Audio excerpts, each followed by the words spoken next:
Welcome to the channel students. तो आज हम इस वीडियो में एक्सप्लेन करने वाले हैं इंटेग्रल्स के बारे में। तो ये हमारी इंटेग्रल्स की सबसे पहली क्लास होगी। इससे पहले हम डिफरेंशिएबिलिटी और एप्लीकेशन ऑफ डेरिवेटिव्स के फुल चैप्टर्स की डिस्कशन हमारी ऑलरेडी हो चुकी हैं। वो सभी वीडियोस आपको डिस्क्रिप्शन में मिल जाएंगी, वहाँ से आप उन सभी कोर्सेज़ को देख सकते हैं।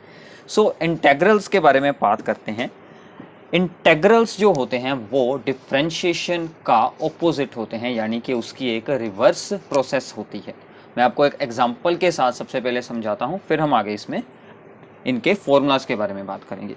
तो जैसे आप लोगों को याद है कि derivative of the sine x function is equals to the cos of x, ठीक है, कोसाइन ऑफ एक्स। ओके, ये सभी को फॉर्मूला याद होगा। अब अगर मैं आपको ऐसा इसमें पूछूं कि वो कौन सा फंक्शन होगा जिसका डेरिवेटिव कोस एक्स आए, ठीक है, वो कौन सा फंक्शन है जिसका डेरिवेटिव क्या आए, कोस एक्स आए, तो आप क्या आंसर देंगे, साइन एक्स। तो इसी को हम कैसे रिप्रेजेंट करते हैं कि integral of the cos of x, integral का साइन ऐसे यूज करते हैं, this is the sign of integration, ठीक है। Integral of the cos x, अब आपको ध्यान रखना है कि जैसे डिफरेंशिएबिलिटी में एक वेरिएबल होता है जिसके विद रिस्पेक्ट टू डेरिवेटिव करना है, वैसे ही इंटीग्रेशन में भी होता है। Integral of cos of x with respect to x is equals to, मतलब अब इसका आंसर क्या होगा कि वो कौन सा फंक्शन है जिसका डेरिवेटिव क्या होता है, कोस होता है, वो कौन सा फंक्शन है, वो होता है साइन एक्स फंक्शन, ठीक है। तो ऐसे ये जो इंटीग्रेशन है ये डिफरेंशिएबिलिटी का रिवर्स होती है और इसे हम क्या नाम देते हैं, एंटी डेरिवेटिव। क्या नाम देते हैं, एंटी डेरिवेटिव। तो अगला आंसर आप लोगों ने मुझे खुद बताना है कि सीकेंड स्क्वायर एक्स किस फंक्शन का डेरिवेटिव होता है। सोचिए, सीकेंड स्क्वायर एक्स कौन से फंक्शन का डेरिवेटिव होता है, that is tan of x. तो मतलब हमारा सीकेंड स्क्वायर एक्स का इंटेग्रल क्या बनेगा, tan x, ठीक है। तो ऐसे आप डिफरेंशिएबिलिटी के सभी फॉर्मूलाज से इंटीग्रेशन के सभी फॉर्मूलाज को बना सकते हैं, ठीक है। तो आगे हम इसमें अब इसके बारे में कुछ डीपली बात करेंगे, ठीक है। सो जैसे कि अगर मैं एग्जांपल लूं कि अगर मैं यहाँ पर सोल्व करना चाहूँ derivative of the sine x, तो था ही, प्लस मान लीजिए हमने कर लिया 5, तो इसका क्या आएगा, डेरिवेटिव साइन का होता है कोस एक्स और 5 का 0, ठीक है ना। तो ऐसे ही अगर मैं आपको पूछूं कि derivative of the sine X plus 2, वो भी सेम आएगा कोस एक्स। मतलब कि आप इस फंक्शन के साथ प्लस में कोई भी कांस्टेंट यूज कर लें, उसका आंसर सेम आने वाला है। इसका मतलब यहाँ पर भी हमें कोई कांस्टेंट रिप्रेजेंट करना होगा जिसे कि हम c के साथ रिप्रेजेंट करते हैं, क्योंकि साइन एक्स प्लस सी का डेरिवेटिव भी कोस एक्स होगा और c is called the constant of integration and this is an arbitrary constant, मतलब जिसकी वैल्यूज चूज की जा सकती है, जैसे 2, 5, 4, 3 कुछ भी वैल्यू हो सकती है, ठीक है। So this is a simple process of integration और द एंटी डेरिवेटिव, ठीक है। This is also called the anti derivative, ठीक है। तो अब हम बात करते हैं इंटेग्रल्स जो होते हैं वो हमारे पास बेसिकली दो टाइप के होते हैं, ठीक है, 2 टाइप्स ऑफ द इंटीग्रेशन।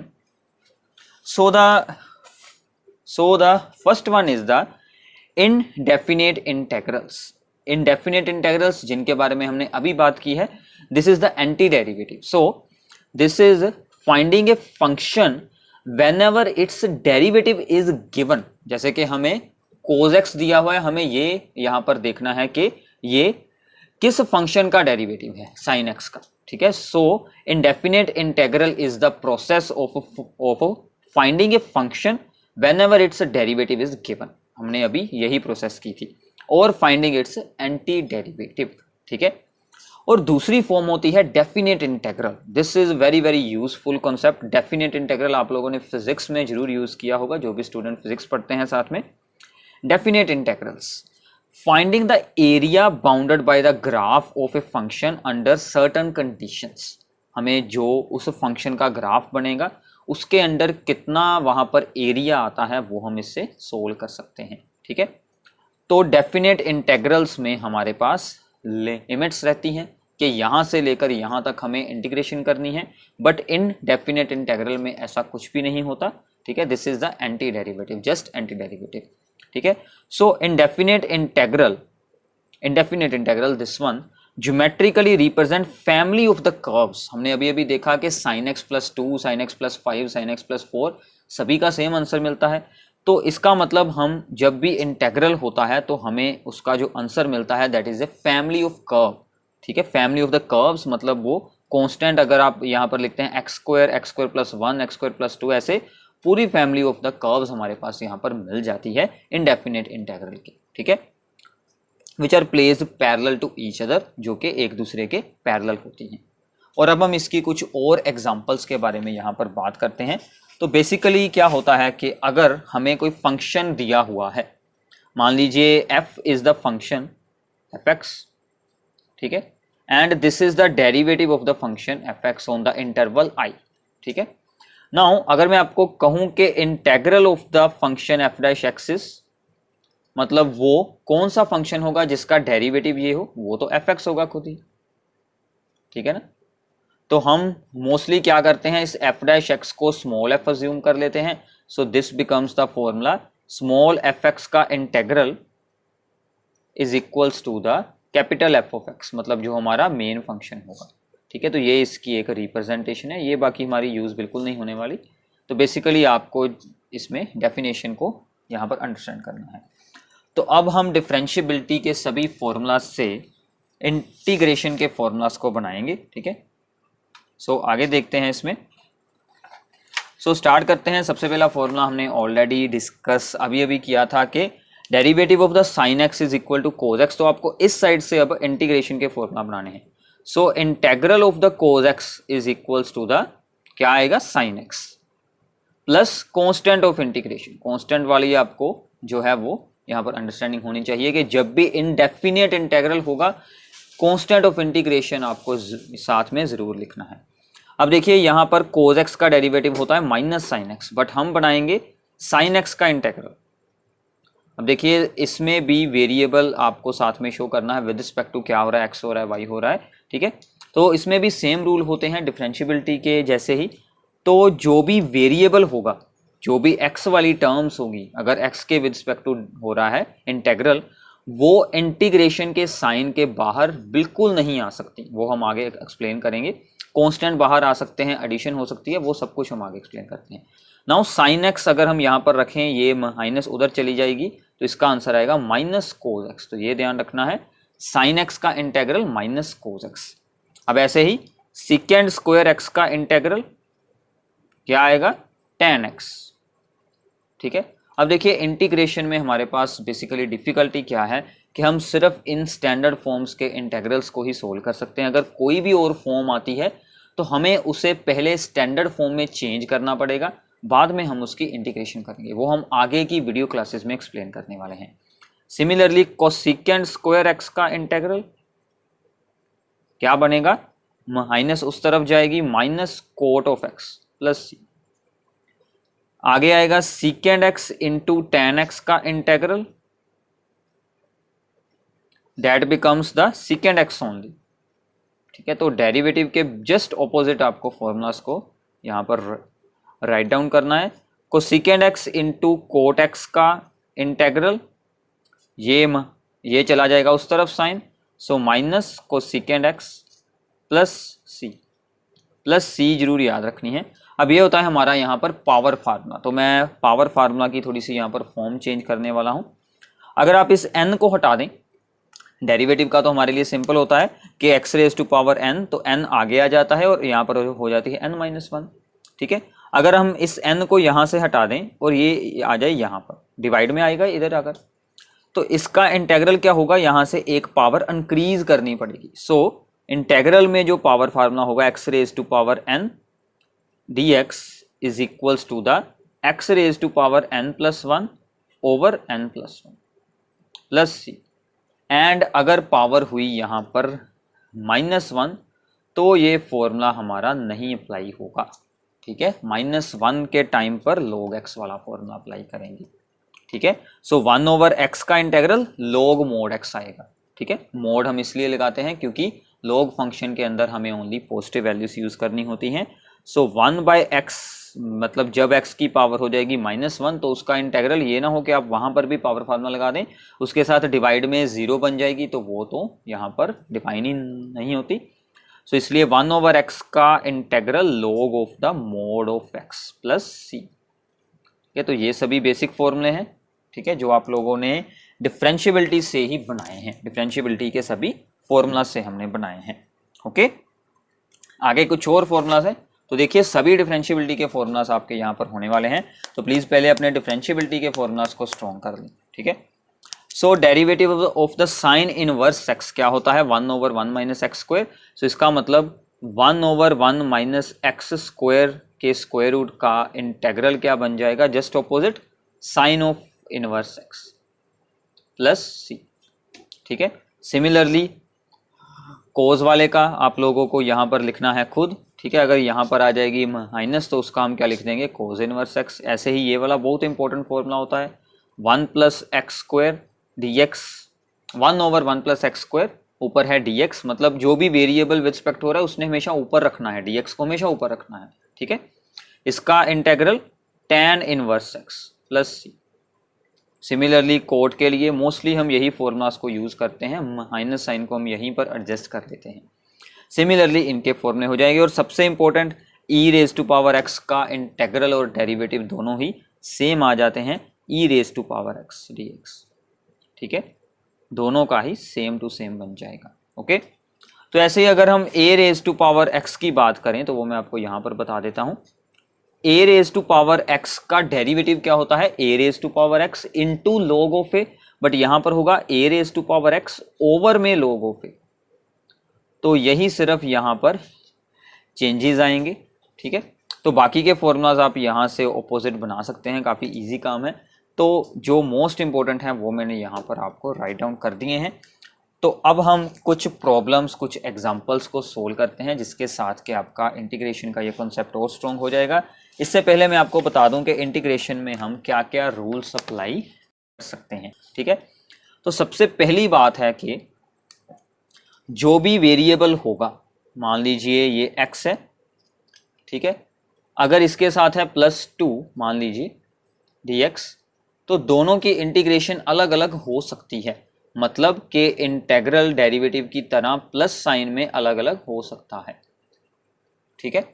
और सेकंड बात, कांस्टेंट इंटीग्रेशन में से बाहर आ सकता है, x जो हमारा वेरिएबल है वो इंटीग्रेशन में से बाहर नहीं आ सकता, ठीक है। अब जब इंटीग्रेशन में ओनली dx बच जाएगा, उसका इंटेग्रल x होता है। dx अलोन का इंटेग्रल x, मतलब कि वो कौन सी चीज है जिसका डेरिवेटिव बाय 1, ठीक है ना। dx अलोन मीन्स यहाँ पर क्या होगा, 1 होगा, वो होती है x, साथ में बाहर 2 है वो आ जाएगा। अब इस पर हम लगाएंगे power formula, x raise to power कितनी है 1, क्या करना है इस बार पावर को इंक्रीज करना है और सेम के साथ डिवाइड कर देना है।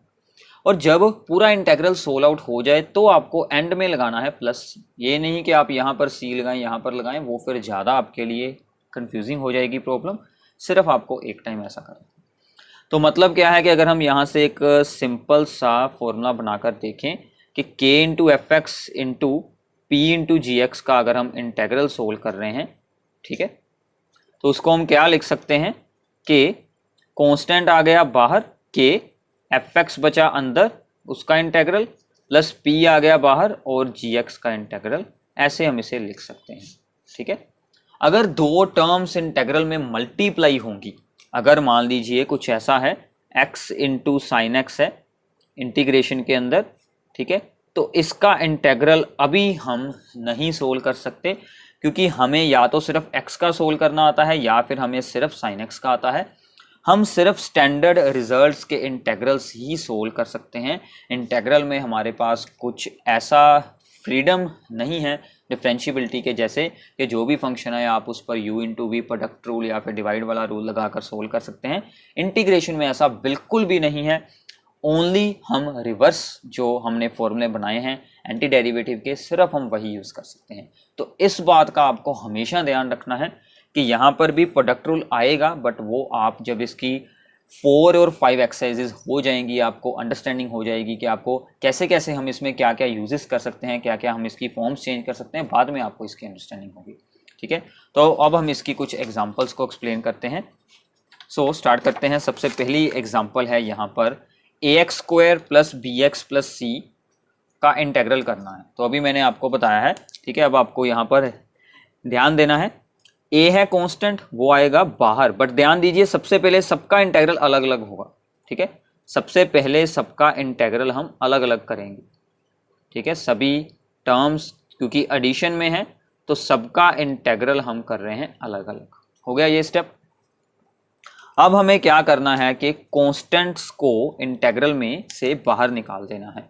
सो मीन्स a आएगा बाहर, x² dx बचा अंदर, यहाँ से b आएगा बाहर, अंदर बचा x dx, और लास्ट वाले में तो है ही ओनली c और अंदर बचा dx। ठीक है, अब हमें इसका आंसर लिखना है। अब देखिए a आया बाहर, x² है, स्क्वायर है, पावर 2 है, पावर इंक्रीज करनी है, इंटेग्रल है इंक्रीज करनी है, डेरिवेटिव में डिक्रीज करते हैं और मल्टीप्लाई करते हैं, प्लस b, x की पावर है 1 तो यहाँ पर क्या बनेगी 2 और डिवाइड में भी 2, प्लस c, dx का इंटेग्रल, dx का इंटेग्रल क्या होता है सिंपली x। मतलब जैसे कि डेरिवेटिव में होता है ना कि कांस्टेंट का डेरिवेटिव हम 0 लिख देते हैं, बट यहाँ पर बिल्कुल नहीं है, c था ओनली कांस्टेंट, वो आया बाहर, dx का इंटेग्रल x बन गया। अब करना है प्लस। अब देखिए c तो यहाँ पर यूज हो गया, हमने तो c लिखा था कांस्टेंट ऑफ इंटीग्रेशन, आप कुछ और रख लें, आप उसे c' लिख सकते हैं, c1 c2 आप ऐसा कुछ भी लिख सकते हैं, तो ये आपका फाइनल आंसर हो जाएगा। ओके, सो अब हम करते हैं सेकंड प्रॉब्लम, ये वाली। अब देखिए यहाँ पर प्रॉब्लम क्या है कि दोनों टर्म्स में मल्टीप्लिकेशन है, तो ऐसी तो हमारे पास कोई स्टैंडर्ड फॉर्म ही नहीं थी।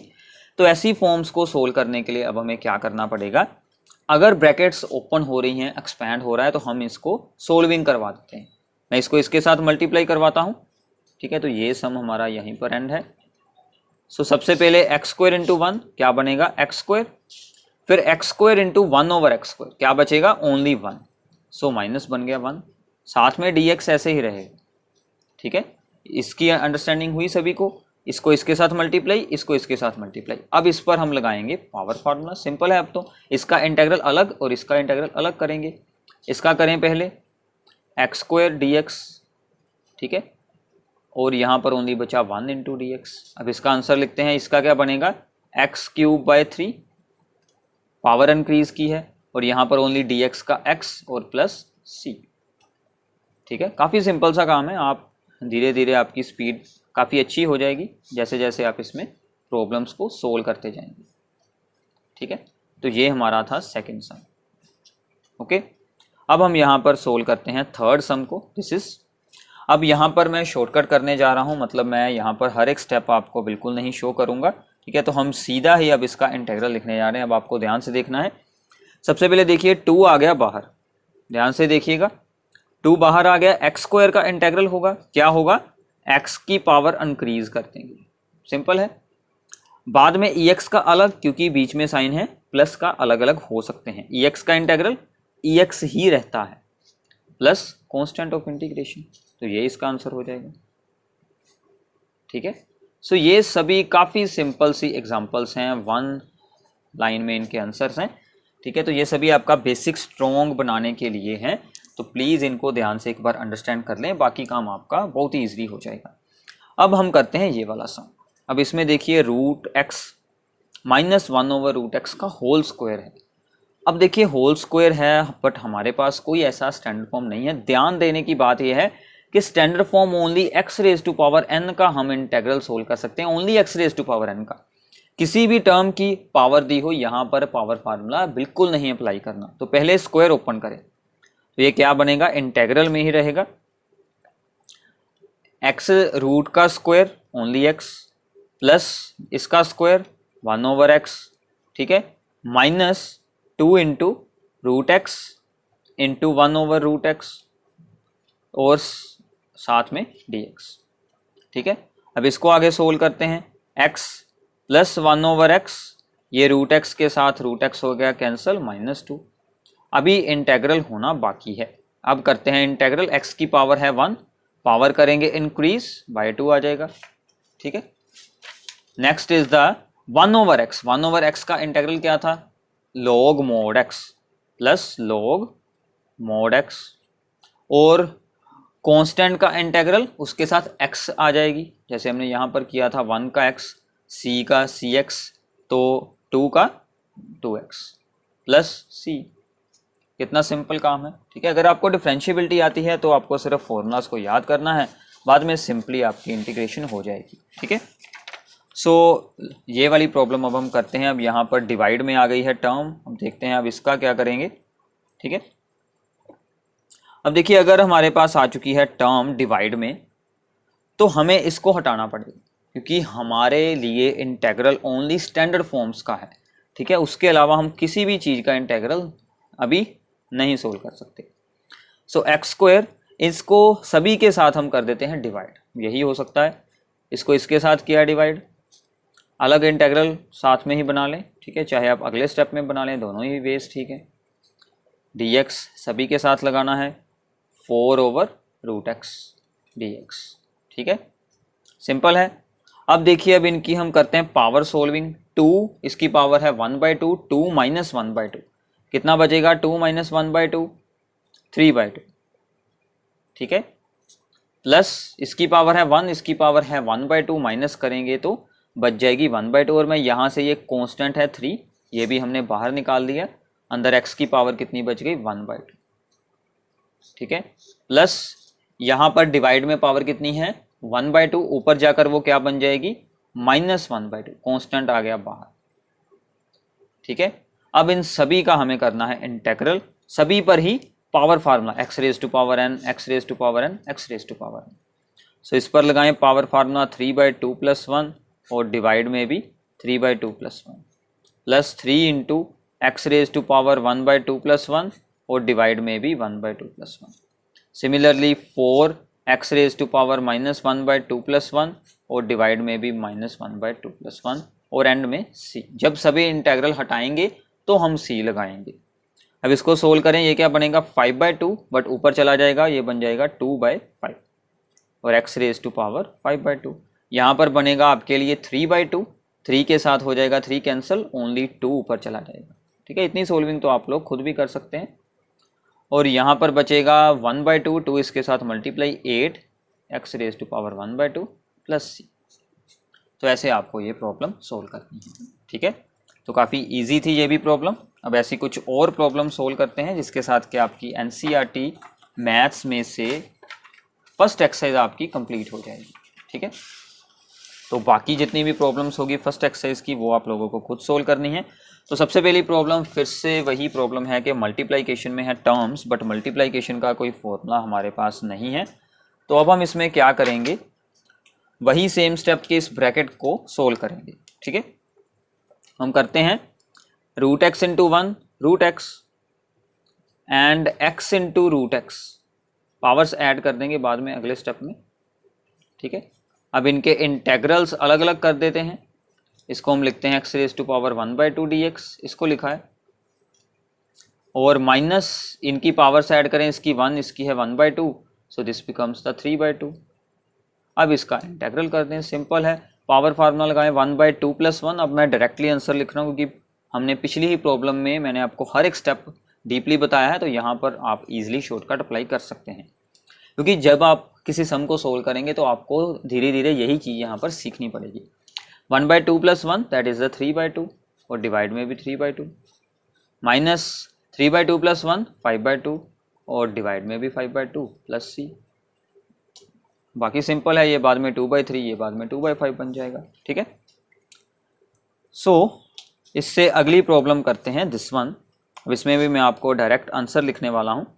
सो सबसे पहले कांस्टेंट आ गया बाहर, x² का इंटेग्रल x की पावर 3/3, ओके, -3 बाहर आ गया, sin x का इंटेग्रल क्या होता है, याद हुआ कि नहीं अभी फॉर्मूला, -cos x, ठीक है। तो ये फॉर्मूले प्लीज़ याद कर लें जितनी जल्दी हो सके।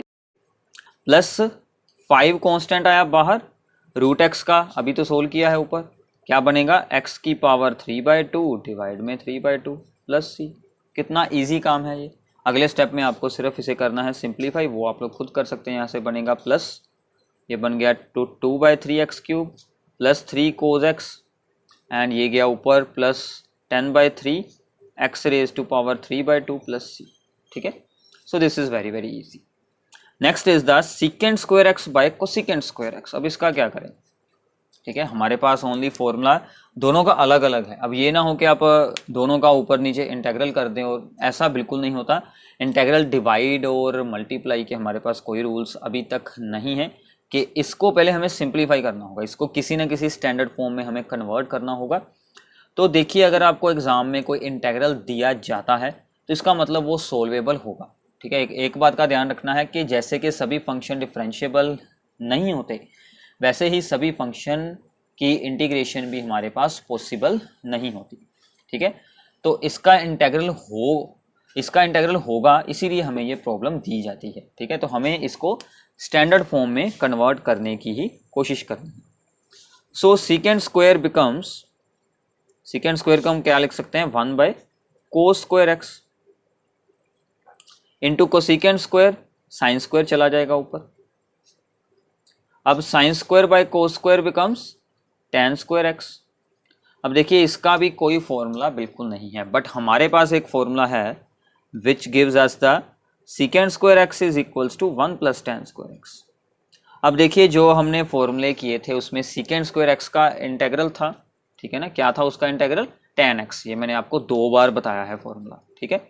तो पहले वीडियो रोककर वीडियो शुरू से देखें, फॉर्मूलाज को उतार कर अपने पास रखें, फिर इन प्रॉब्लम्स को देखें, फिर ही आपको कुछ अंडरस्टैंडिंग होगी। अगर आपने फॉर्मूलाज को अभी तक नहीं अंडरस्टैंड किया है तो फिर आपको सम अंडरस्टैंड बिल्कुल नहीं होने वाले, ठीक है।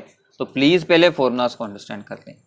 सो tan square x becomes secant square x -1, यही बनेगा।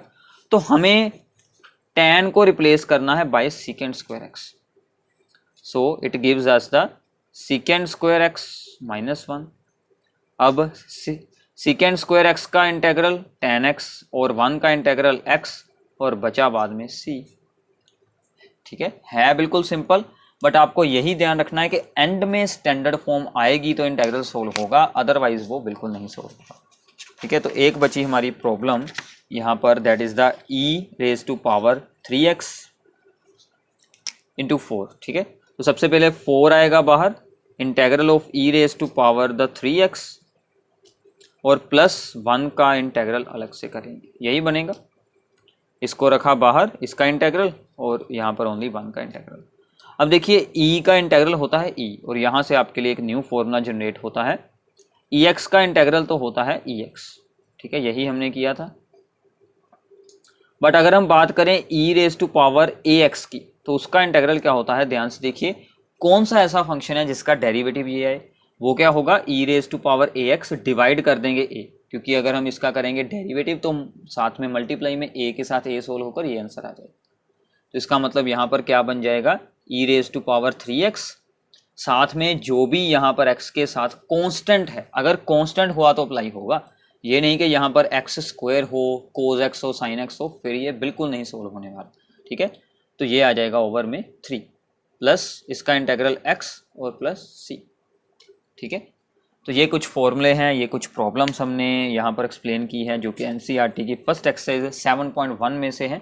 तो please 7.1 with all of the examples of this exercise वो आप लोगों को अब कंप्लीट करनी है। आई होप कि आप लोगों को अच्छे से अंडरस्टैंडिंग हो गई होगी।